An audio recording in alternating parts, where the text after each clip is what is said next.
This is a video that will show you how to use Snap and Read to listen to text on your assignments.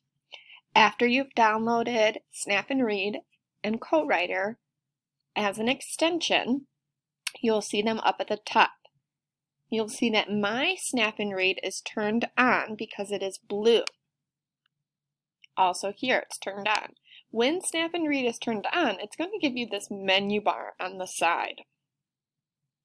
This is a line reader. So it's a colored overlay that allows you to scan up and down the page. Over here is our screenshot reader. This is the #1 tool that we use for Snap and Read. When I click the screenshot reader, it gives me this blue crosshairs, and you'll notice there's a circle inside the crosshairs. That is our starting point. You want to make sure everything that you want to be read is captured within this picture. So I'm going to start by pulling and dragging, and I'm going to snap a picture of all of these words here.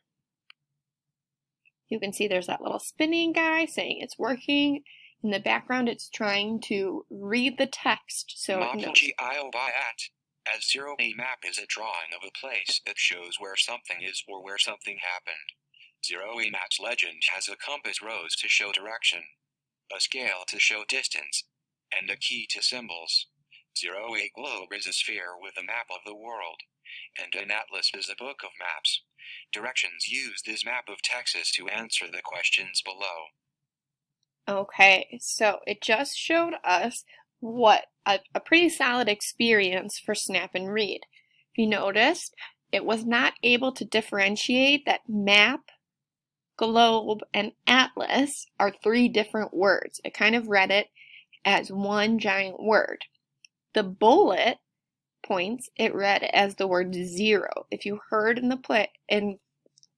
the audio feedback, it said zero.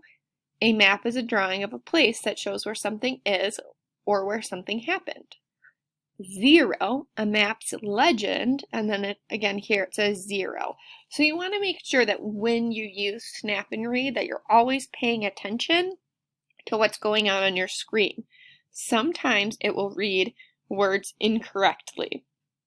Sometimes it will read different icons, such as your bullet points, as a word or a number.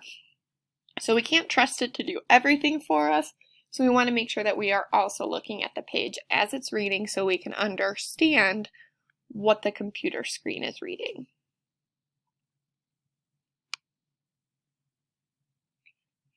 Let's try that again.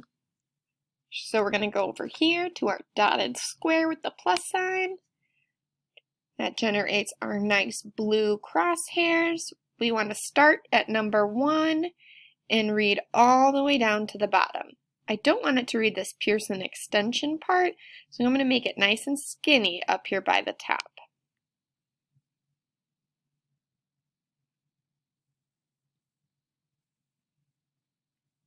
One, what large body of water lies just to the east of Texas?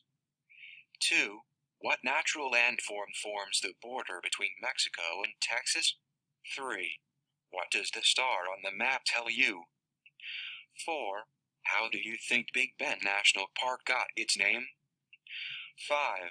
What important Texas landmark could a tourist visit in San Antonio? Okay, so Snap and Read was able to successfully read everything in this picture box for us to understand. We didn't hear anything that was weird or any sort of glitches like we did up above. So that just goes to show you that sometimes Snap and Read is successful and then sometimes it's not. But hopefully you find it to be a helpful tool. If you come across a word that you don't know, you can use Snap and Read to listen to that word.